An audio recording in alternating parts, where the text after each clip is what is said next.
மும்மொழி கொள்கை. தமிழ்நாட்டுக்கு இருமொழி கொள்கை தான் சரியா வரும். மும்மொழி கொள்கை என்பது எப்படியாவது இந்தியை திணிக்க வேண்டும் என்பதற்காக அமித்ஷா கூட இப்போ வந்து சொல்லிட்டு போனார், நாங்கள் இந்தியை திணிக்க மாட்டோம்னு. ஆனால் அதை ஹிந்தியில தான் சொல்லிட்டு போனார். ஃபர்ஸ்ட் தெரிஞ்சுக்கணும், நாம எந்த ஊருக்கு போறோமோ அந்த ஊர்ல போனா, அதாவது necessity is the mother of invention பாங்க. இப்போ எனக்கு பாம்பேல ஒரு வேலை கிடைக்குதுன்னா அங்கே போன ஒரு 3 மாசத்துல ஹிந்தி கற்றுக்க போறாங்க. ஆனா இங்க உடனே ஹிந்தி கற்றுக்க நாளைக்கு அவனுக்கு ஜப்பான்ல வேலை கிடைச்சா ஹிந்தியை வச்சுட்டு அவன் என்ன பண்ண போறான் ஜப்பான்ல? அப்போ ஜாப்பனீஸ் தான் படிக்கணும். அன்ற 3வது மொழி என்பது ஹிந்தி இல்லை அப்படின்னு அவங்க சொன்னாலும், அப்போ ஒவ்வொருத்தரும் ஒரு பையன் வந்து ஜாப்பனீஸ் படிக்கிறாங்கன்னா, இன்னொரு பையன் பிரெஞ்சு படிக்கிறாங்கன்னா, ஒவ்வொரு பையனுக்கு ஒவ்வொரு வாதியார் நியமிக்க முடியுமா? இது தேவையே இல்லை. ரொம்ப ஆண்டு காலமாக மத்திய அரசு என்பது யார் ஆண்டாலும் அது இந்தியை எப்படியாவது கொண்டு வரணும்னு, அதாவது திங்க் குளோபல் ஆக்ட் லோக்கல் அப்படிம்பாங்க. ஆக்ட் லோக்கலுக்கு நமக்கு தமிழ் இருக்கு, திங்க் குளோபலுக்கு இங்கிலீஷ் இருக்கு, அவ்வளவுதானே. தேவையில்லாமல் எந்த குழந்தை வந்து கேட்டுது எனக்கு ஹிந்தி வேணும், ஹிந்தி வேணும்னு சொன்னா ஹிந்தி பிரச்சார சபால இந்தியை ஃப்ரீயா சொல்லி தராங்க. அதை யாரும் தடுக்கல, எந்த அரசும் தடுக்கவே இல்லை. ஆனால் எல்லா கொள்கைகளையும் அரசியலாக மாற்றப்படும் பொழுதுதான் எதிர்ப்பு வருகிறது. அதை மத்திய அரசு புரிந்து கொள்ள வேண்டும். நான் சொல்றதை நீ செய்யலைன்னா நான் உனக்கு பணம் தரமாட்டேன்னு சொல்றது, இது வந்து மிஞ்சி போனா இன்னும் 4 வருஷம் நடக்கும். அப்புறம் அந்த ஆட்சி மாறி போச்சுன்னா அவங்க எதிர்கட்சியா நின்றுக்கிட்டே தப்பா பண்ணிட்டோம் தான் சொல்லணும். 3 முறை ஆண்டு விட்டார்கள். இதுக்கு மேல ஆள்றதுக்கு வாய்ப்பே கிடையாது மத்திய அரசுல பாஜக. ஸோ அவர்கள் இப்போவாது தெரிஞ்சுக்கணும், ஒரே நாடு, ஒரே கொள்கை, ஒரே தேர்தல், ஒரே ஓட்டு, இதெல்லாம் நடக்காத காரியம். ஏனென்றால் இந்தியா என்பது வந்து யூனிட்டி இன் டைவர்சிட்டி. எத்தனையோ மொழிகள், எத்தனையோ ஜாதிகள், எத்தனையோ மதங்கள் எல்லாம் சேர்ந்தது. பட் தர்மத்தை அடிப்படையாக கொண்டது. இந்த தர்மம் எல்லாருக்கும் ஒண்ணுதான். ஹிந்துவா இருந்தாலும் ஒண்ணுதான், முஸ்லீமா இருந்தாலும் ஒண்ணுதான், கிறிஸ்டியனா இருந்தாலும் ஒண்ணுதான். அதை விட்டுட்டு நான் சொல்றது தான் தர்மம்னா அது அடாவடி, அது சரியாக வராது. அது வந்து சரியான முறையில் நம்முடைய மாண்புமிகு தமிழக முதலமைச்சர் மிக கடுமையாக எதிர்த்து கொண்டிருக்கிறார். அவருக்கு என்னுடைய சப்போர்ட் உண்டு. என்னுடைய சப்போர்ட் இல்லை, பொதுவாகவே எல்லாருடைய சப்போர்ட்டும் கண்டிப்பாக இருக்கும். ஏனென்றால் நானும் 1960 to 66 படிச்ச போது தான் முதல் முறையாக இந்தி எதிர்ப்பு போராட்டம். நானும் போலீஸுக்கு பயந்து அடிச்சு அப்பதான் ரோட்ல வீராணம் பைப்பு போட்டிருந்தாங்க, அதுக்கு உள்ளாதெல்லாம் ஓடி வந்து தான் வீட்டுக்கு வந்தோம். அதனால இந்தி எதிர்ப்பு என்பதை மறந்துக்கிட்டே வரலான்னு பார்த்தா இல்லை, நீ மறக்கக்கூடாது அப்படிங்கிறதுக்கு தூண்டி விட்டுட்டே இருக்காங்க மத்திய அரசு. இது அவர்களுக்கு ஒரு ஓட்டு கூட வராது, வர ஓட்டையும் அது குறைச்சிடும், அவ்வளவுதான். சார் இருக்கட்டும் சார், வேணுங்கிறவங்க படிக்கிறாங்க சார். சிபிஎஸ்இ படிக்கணும்னு சொல்றவங்க யார் சிபிஎஸ்இ படிக்கிறாங்க? மத்திய அரசினுடைய வேலையில் இருப்பவர்களுடைய மகன்கள், அடிக்கடி டிரான்ஸ்பர் ஆனா எந்த ஸ்டேட்டுக்கு வேணா போகக்கூடியவர்களுடைய குழந்தைகள் தான் சிபிஎஸ்இ படிக்கிறாங்க. அவர்களுக்கு அது தேவைப்படுகிறது. தேவைப்படுறவங்க படிக்கிறாங்க. தேவைப்படுறவங்களை படிக்க கூடாதுன்னு சொல்லவே இல்லையே. நீ நடத்தலாமான்னா அந்த ஸ்கூல்ல வச்சிருக்காங்க, அந்த சிலபஸ் நடத்துறாங்க. பிஜேபி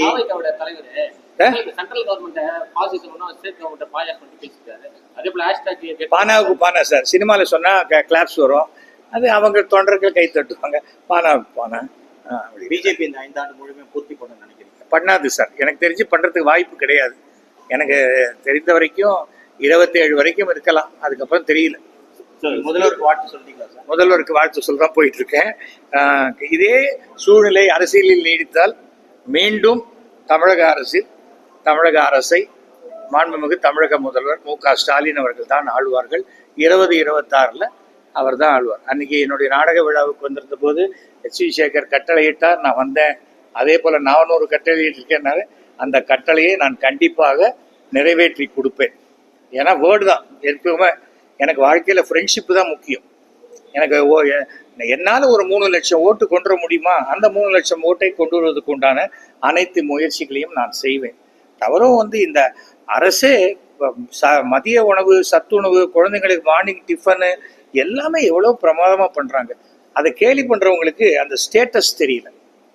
ஒருவேளை சாப்பாடு கூட இல்லாத வயலுக்கு போய் உழைச்சே ஆகணும்னு நினைக்கிறவங்க எவ்வளோ பெற்றோர்கள் இருக்கும் பொழுது அந்த குழந்தைங்களை நீங்கள் கவலைப்படாதீங்க, உங்கள் பசங்களை என் பசங்களை நான் பார்த்துக்கிறேன் இன்னைக்கு அப்பான்னு குழந்தைங்க கூப்பிட்றாங்கன்னா அதற்கு தகுதியானவர் தான் மு.க. ஸ்டாலின் அவர்கள். அதில் எந்த விதமான மாற்று. இதை கேலி பண்ணுறது என்ன வேணால் கேலி பண்ணலாம். என் ட்ராமாவில் கூட நான் நிறைய விஷயங்கள் வலிக்காத அடிச்சுக்கிட்டா வலிக்காத சவுக்கு கோயம்புத்தூரில் தான் கிடைக்கும். செருப்பு போட்டுக்காது நடப்பேன் அப்படியா, ஆனா ஷூ போட்டுப்பேன் அப்படின்னா இதெல்லாம் பைத்தியக்காரன். அண்ணாமலை இருக்கிற வரைக்கும் என்னைக்குமே திமுகவுடைய வெற்றி உறுதி செய்யப்பட்டது தமிழ்நாட்டில். அதில் எந்த பிரச்சனையுமே கிடையாது. அதனால நம்ம தனியாக திமுக ஓட்டு கேட்கவே வேண்டாம். அண்ணாமலை எல்லா ஊர்லேயும் போய் பேச விட்டாலே போகிறோம், திமுக ஜெயிச்சிடும். அந்த அளவுக்கு மிகச்சிறந்த உளறல் வாயர் அண்ணாமலை. அதனால நான் வந்த நோக்கம் வேற. பட் நல்ல பேரை வச்சுக்கிட்டு இவ்வளோ மோசமான பிஹேவியர் இருக்கிற தமிழகத்தினுடைய தலைவர்களில் தமிழகத்தில் பாஜக தலைவராக அண்ணாமலை இருக்கலாமா கேட்குறாங்க. அண்ணாமலை அரசியல்லே இருக்கலாமான்னு நான் கேட்குறேன். அதனால நிறைய வித்தியாசம் இருக்கிறது.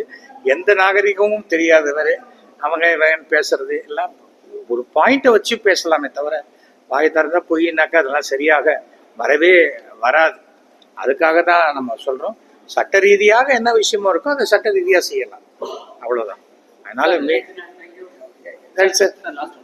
நாம் தமிழர் சீமான் அவர்கள் இல்லத்துல போலீஸாருக்கும் ஒருத்தர் தள்ளுபடி வந்த பிறகு காவலாளிக்கும் சிக்கல் வந்து நேற்று வளசரவத்தில் அவங்களுக்கு கூட்டம் விஜயலட்சுமி.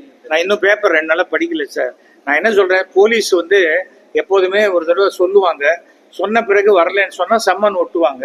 சம்மன் ஒட்டினா அவங்க வரப்போகிறாங்க. 3 தடவை இல்லை 2 தடவையோ 3 தடவையோ வரலன்னு சொன்னால் நேரடியாக வந்து அரெஸ்ட் பண்ண முடியும். இதுதான் போலீஸுக்கு உண்டான அதிகாரம்.